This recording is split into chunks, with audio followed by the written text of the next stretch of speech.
Hey there, YouTubers. My name is Steve, aka NJMovieFreak, and today marks the first podcast from my channel. The way we're going to kick this off is by delving into some behind-the-scenes gossip from someone in my family who actually worked on film sets, my dad, Timothy. Hello, Dad. It's great to have you here today. Oh, it's great to be here. I'm so glad you had me on. Absolutely. Now, before we go into some movies that you worked on, can you please tell everyone out there a little bit about yourself and the various jobs that you had over the years that enabled you to have celebrity and film access? Well, I'll just tell you the jobs I had for celebrity film access, because if I run into it, you just don't have enough time to tell you all the jobs I worked at.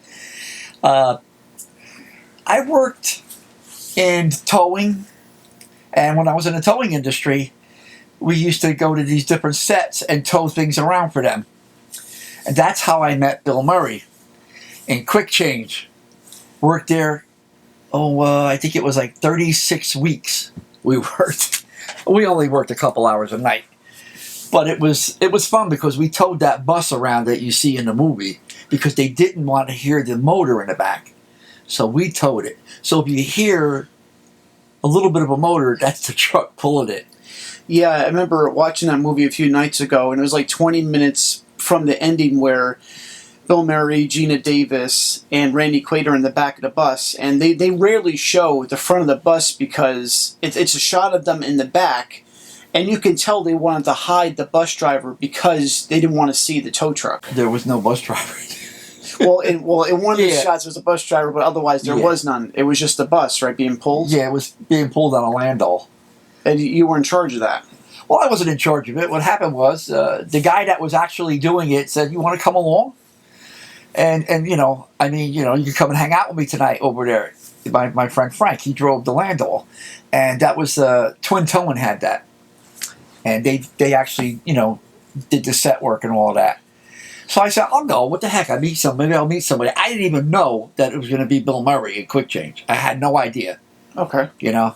So I went like for a couple nights, but they still kept filming. But there was other movies too I worked at that I actually just towed vehicles to. I towed vehicles for. Well, wait, before we get into that, on this set particularly, you met Bill Murray, you said? Yes, I did. How was he as a person? He was great. He saw I was hungry and I wanted to eat because I was sniffing around the lunch truck over there, that big trailer that they have there, the caterer. And he says, "What's the matter?" I said, "Oh, they said we're not allowed to eat." He says, "What? Come with me, come with me, come with me." You know the way he talks. Come on. Feed this guy. He looks like he's hungry. And just send me the bill. You're joking around, but I tell you what, they had some good food. Oh, yeah? Oh, yeah. Oh, yeah. And that's how I met him. Gina Davis and the other ones I never met because they just whisked them away. Oh, really? Oh, yeah. I've seen them, but I never met them. I can't sit here and tell you I met them. I didn't.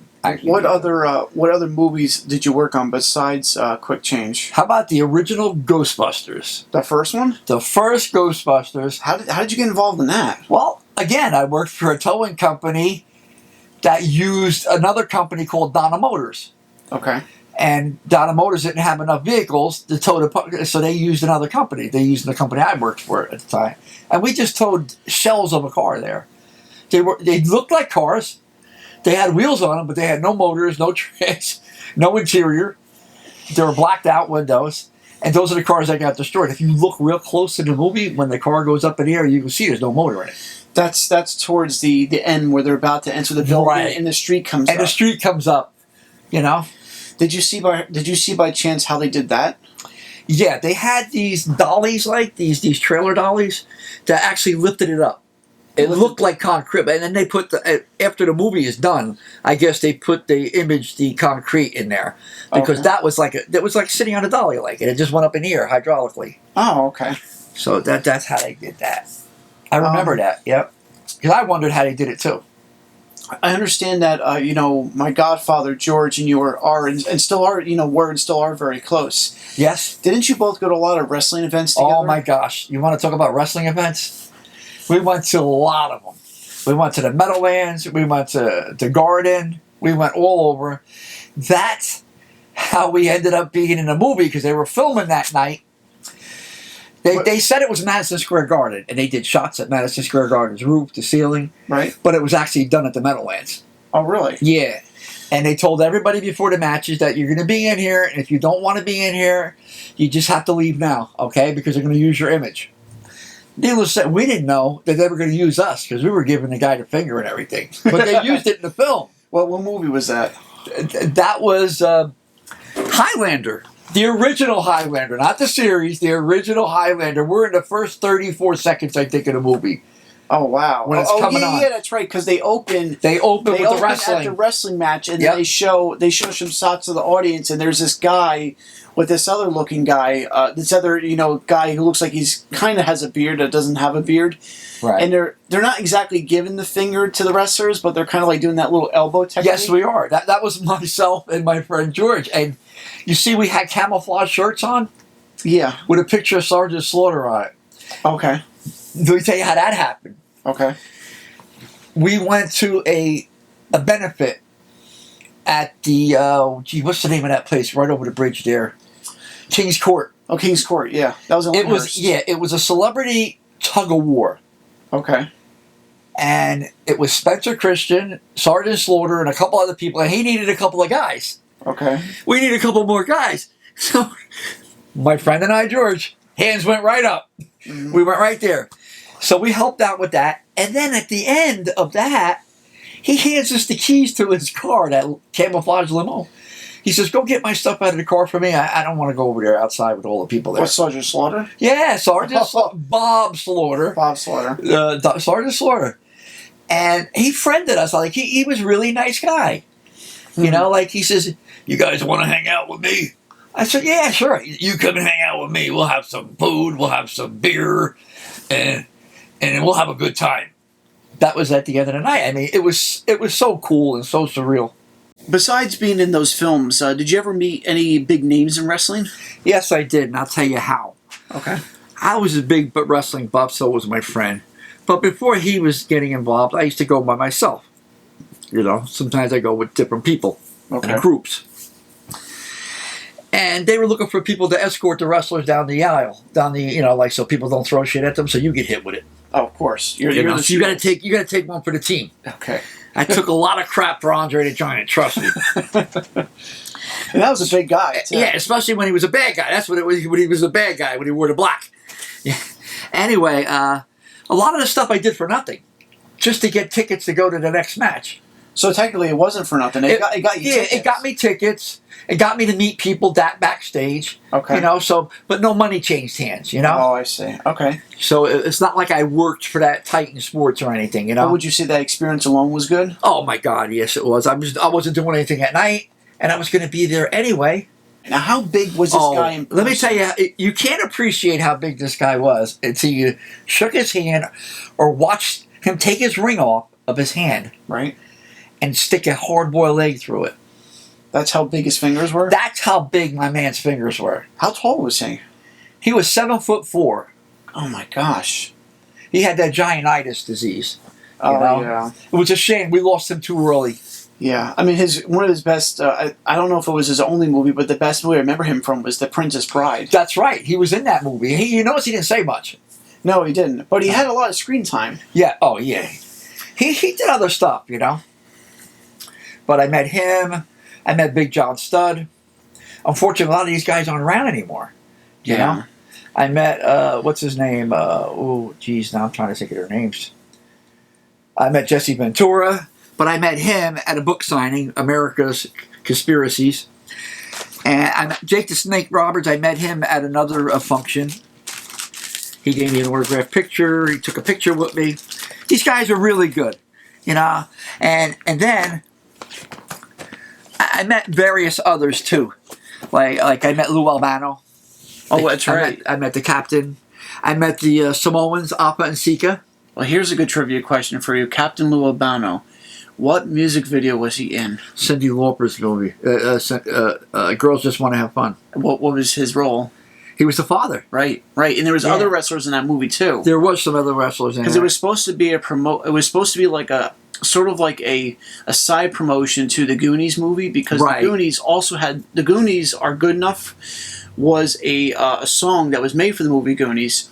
And I think there was also wrestlers in that too. I don't know what the like connection was between her and the wrestlers, but they were in a lot of them. If you have a lot of the old wrestling videos that they used to put out on VHS, yeah, you'll see me on covers with my wife in the audience. Seriously? Yes, you'll see us in the arena, like, because we were in the front row. So you'll see us, and my wife's yelling at Hulk Hogan. Oh gosh! Don't you do that! I don't want to say what he was doing. I don't want to spoil it for everybody. But, I mean, let's just put it this way. He was bleeding. Oh, okay. But we met a lot of people. I met Tito Santana. I met Macho Man Savage. I met Elizabeth. Okay. Oh, my God. I could go on. They're both gone now, right? They're both gone. It's a shame they're both gone, too. I met the guy from Rocky. Oh, yeah. One of the trainers. I met the trainer. Yeah. I met Rocky's trainer. Tony. His name escapes me right now. Sorry out there, YouTubers. If I know you're going to hate me for not remember. I know his name is Tony. I don't remember the rest of the name, but he was one of the trainers in the Rocky movies. I met Tommy Gunn, who was in Rocky 5. Rocky 5. Met him. Another one gone. Yep. God. I think his name was Tommy. Tommy Gunn or something. No, his name in the movie was Tommy Gunn. But I think his name was Tommy Morrison. Tommy Morrison. I think it was. I'm not sure. Don't hold me off. Don't hold me to that, because it's a long time ago, 30 years. Yeah, if you want to post in the comments below the real name, that's perfectly cool too. But right now we're just kind of going off the cuff here. Just come, flying by the seat of our pants here. The people that we've met. You were saying before earlier today when I was talking to you, you were talking about Spike Lee and Denzel Washington. Oh my gosh! Was that Malcolm X, right? Now this is when I started driving a garbage truck. I'm sorry, sanitation engineer. Okay. My company that I was working for at the time had the contract with the movie company that Spike Lee was doing the direction. He was the director of the movie Malcolm X movie. And so we had to take the garbage out every day. Big 30-yard container. They were cleaning out the jail. That jail was there for so many years. What jail was that? That was the old North Street jail. Wow. It was on Sussex Avenue. Okay. And that's where they did the filming, where they did all the cell stuff in there, all the cell work. And so I would go there early in the morning, like 5 o'clock in the morning when they were breaking down. Okay? And I'll tell you how I met Spike Lee. I met him because I asked Denzel Washington for an autograph. And he blew right by me like I wasn't even there. And Spike Lee saw I was a little, I wasn't upset. I was just like, taken back, how could people be like that, Mm-hmm. I just wanted a little stinky autograph, And Spike Lee said, come here, man. He said, don't worry about him. He's like that with everybody, so don't feel like you're special. He says, you want something to eat? I said, yeah, I'm hungry. I could eat. I'm hungry. Mm-hmm. He said, go to that truck, have anything you want. Don't worry about it. And he actually sat next to me. Oh, really? Yeah, the stupid, goofy little bench. He said, you're all right? I said, yeah, I'm all right. And he gave me an autograph. Well, that's pretty cool. At the time, I didn't have a camera phone or nothing like that, so I got a selfie with him. Yeah. But he was really, really nice. This was where, don't forget, the biggest thing at that point was he did... Do the Right Thing. Do the Right Thing. And I thought he was great in that movie. Yeah, Mookie. As somebody just breaking into it, I don't know if that was his first movie. It was one of his first, first or second film. But that's the first movie I ever saw him in. And being that my son is involved in film and everything, and I appreciate it now because he really did a great job. Yeah. He really, he captured the essence of, in the 80s, right, in that small part of New York, the tension, the frustration, and the massive amounts of heat that can take its toll in a couple of days, and the race riots and all that stuff. Absolutely, yeah. It just goes to show you, it only takes one little spark to cause it. That's it. And then Aiello, he was a main part of Sal's Pizzeria. That was a main part of the film too. And that was a real pizzeria, but not that one. But there was a real pizzeria called Sal's in Brooklyn. That's right. Yeah. It might still be there. Now, I'm going to tell you something now. What's We're that? going to just go off the beaten path a little bit because I want to pay tribute to my wife. Yes. Who we just lost. Yeah. Anyway, well, I guess you know that from the beginning. Anyway, My wife came home one night. She was so excited after going to see her mother. I said, "Why? Your mom's doing good, huh?" Now, just a little pretext for the listeners out there. My grandmother was in the hospital for quite a few years with diabetes, so she was on dialysis, and we would visit her every so often. And my mother had just come back from visiting. Yeah, she was a staple. Her and my father-in-law were there every night. And when she came home that night, I said, "Oh, Mom must be doing good. You're happy." She said, "No, guess who I met on the elevator?" I said, "What do you mean on the elevator?" She said, "Paul Savino." I said, "Paul Savino?" She goes, "Yeah, you know Paul Savino from that movie." I said, "What movie?" She, that movie with the gangsters and stuff, because, cutting the garlic. Oh, well, Goodfellas. Goodfellas. Yeah. She said, "You remember him?" I said, "Yeah." She goes, "I met him on the elevator. He was so nice to me. He put his arm around me and everything. Gave me a hug. He said, 'I hope your mom's doing good.'" He was there visiting his mother.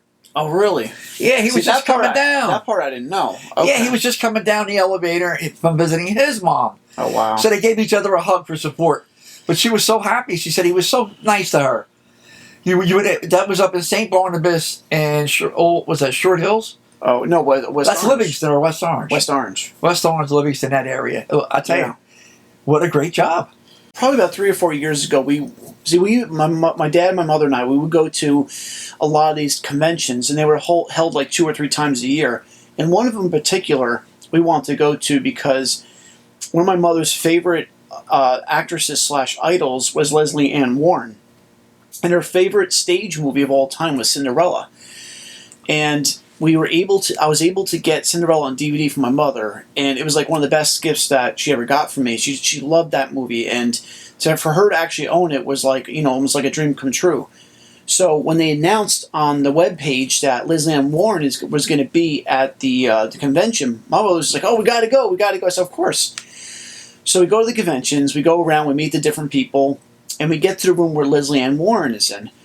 So she's at the table either with her sister, her agent, somebody was with her. And my mother goes over to her, and she looked like she was 10 years old, like meeting her childhood hero. She went over, and she was kind of speechless, like, "Oh my gosh, how are you? It was very nice to meet you. I loved you in Cinderella." And Leslie Ann Warren was just like she was just so flabbergasted because it's a movie that's over 50 years old now.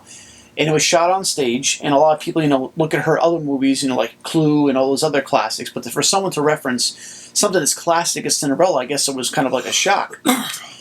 So my mother really loved meeting her, and she wanted to get an autograph, but it was a little bit too pricey. But I was like, Mom, come on. You've always wanted to meet her. It's one of your favorite movies besides Saturday Night Fever. I'll pay for an autograph. She's like, no. I said, "Mom, I will pay for an autograph. I want to make sure you get a picture with her." So I paid for an autograph. They took the money, and my mother got a picture with Leslie Ann Warren, and she was in heaven at that point. Yeah. She loved that. That was one of the things that we loved doing together, was going to those conventions. Oh yeah, she was the best guerrilla shooter ever. Oh gosh! Explain to her what a guerrilla shot is. All right. And how many times she almost got us thrown out. Now we're going to go into the convention scene. Like I said, we've been going to conventions for years. My father was actually the first one to introduce me to the convention scene when I was very little. I don't remember how old I was, but I was very little. And we went. I'll go back to that, but the guerrilla shooter. Now, when you go to these conventions, as many people out there probably know, you have to pay in order to take pictures with these celebrities. And you might be hearing some rattling going on. My dad's just having some snack here. Sorry about that. It's all right, because when you talk, it's you get a little hungry. You just came home from work, but that's all right. Anyway, guerrilla shooting. So we would walk around the conventions, and we had a strict budget that we had to stick to. After like 2 or 3, sometimes just two celebrities, it wiped you out. So I couldn't get pictures with them. My mother would go around to different tables and say, "Do you want this picture? Do you want that person's picture?" I say, "Yeah." So she would wait until the celebrities would either turn around and face the correct way, or she would move her way around the table while other people were taking pictures and they were distracted, and get a snapshot that way. That was guerrilla shooting. And that's how we actually got a lot of our pictures in the photo album, was by doing that, because like I said, some of these celebrities are, very expensive. And yeah, especially Batman. Oh my God, Adam West, God rest his soul, he was great. But it just, some of these people, I'm not going to say all the celebrities are like that, because there's a lot of celebrities that are very down to earth and they don't charge a lot. Some of them actually will give it to you. They will give it to you, or they'll take the money and put it towards a foundation that they're supporting, which I think is a really good cause, on their part. The guy, I don't remember his name, the actor. Again, comment below if you know the guy's name. I don't. But he was the actor who portrayed Michael J. Fox's brother in Back to the Future. He was supporting the Michael J. Fox Foundation, so any autographs or pictures that he did with people, he would take that money and donate it towards the foundation, which I thought was a great cause. So a lot of celebrities would actually do that, and it warms your heart to know that you can get people to do that. Didn't we just meet somebody recently? He did that thing in the room too. What the heck was his name? Who? The one I called. About 2 years ago, my father and I went to Atlantic City for the New Jersey HorrorCon, and they had a mini Back to the Future reunion. So Thomas Wilson, who portrayed Biff, was there. Mr. Strickland was there, the principal. He was also in Top Gun. Leah Thompson was there, and one other person, the lady who was outside of the clock tower going, "Save the clock tower!" She was there too. I don't remember her name. Again, comments below, please. That was really fun because my dad was waiting for me on the side to meet Thomas Wilson. I go up there, and just one of the nicest guys I ever met. I go up there to take a picture, and after I'm done taking a picture, what'd you say to him, Dad? I said, you look like... I said, you look like Ron White. He said, I've heard that before. I don't really like that. Jesus. It's not the first time I've done that. I've done that with John Forsythe. I said, hey, how's your dad? He said, that's not my father. Oh. And my wife never let me live that down. Yeah. No, it's William Forsythe. Talk about his father, John. Yeah, I said, how's your father, John? Yeah. Says, that's not my dad. But you can see that kind of confusion because it's not an ordinary last name, and not many people in showbiz have it. I met Joey Bertone too. Joey Bertone from NSYNC? Yeah, you know why? Because he was the MC doing the thing for The Price is Right. Oh, that's right. When I went on The Price is Right down in Atlantic City, I went on it twice. Got beat by a blind guy the first time. Wait, what? I was on The Price is Right, and we were doing the thing with the bidding on something. Right. The blind guy hit it right on the nose, the price. You sure he was blind? Yeah, he was blind. But he had somebody with him. But I had a good time. They were feeding into his ear. What's his name did it at that time? That other guy.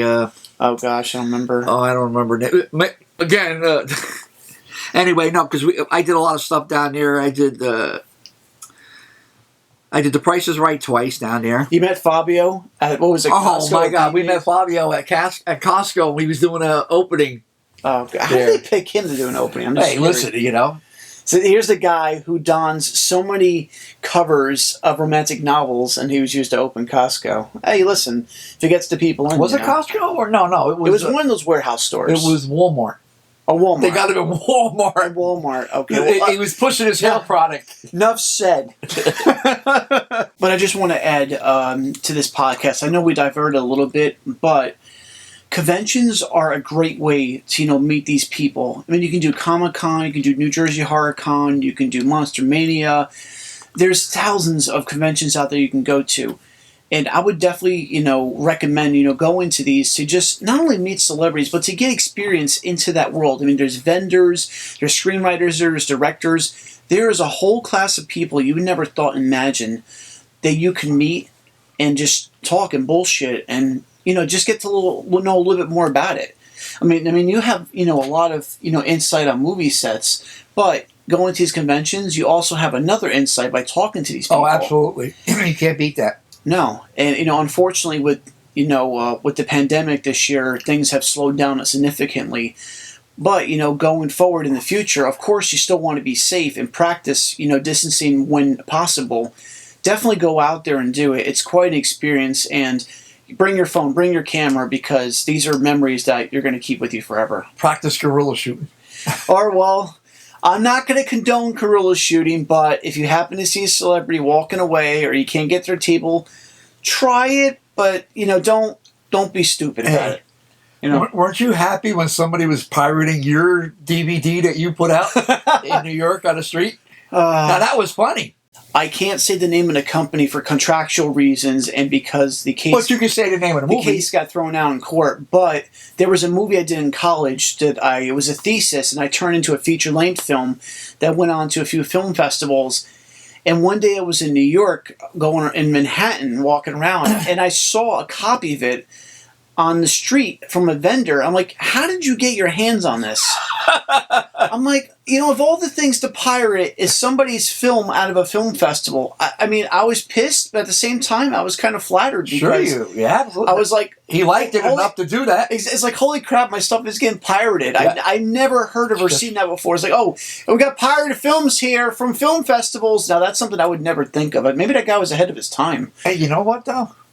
Yeah, it just goes to show you any PR is good PR. Exactly, and I don't think there is any PR when it comes to that. You can call it bad PR, but you know what? It's the fact that you're name dropping.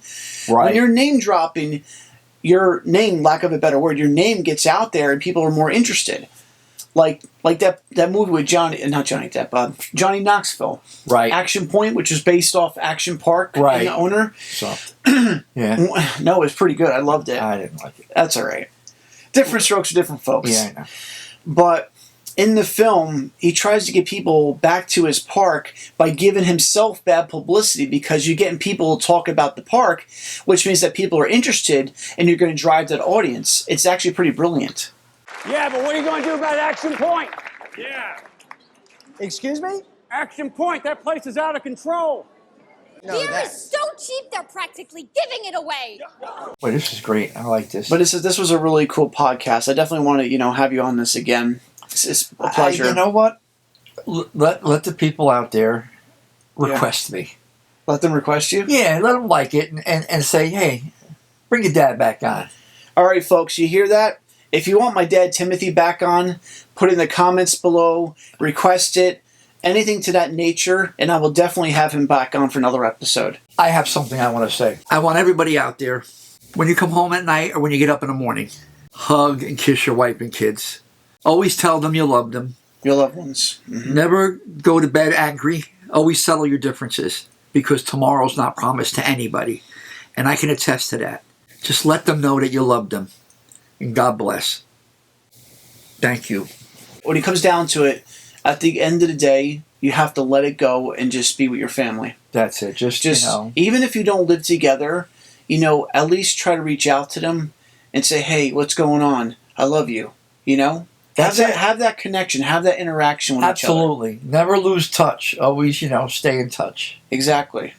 I want to thank all the folks out there for tuning into today's podcast episode. I'd also like to thank my dad for coming on and giving us a little inside look at the film world. Tune in 2 weeks where I will post a new video review where I will discuss the makings of a film so sweet and chocolatey that you may have to give yourself an extra insulin shot before watching. I will see you in the next video. Bye.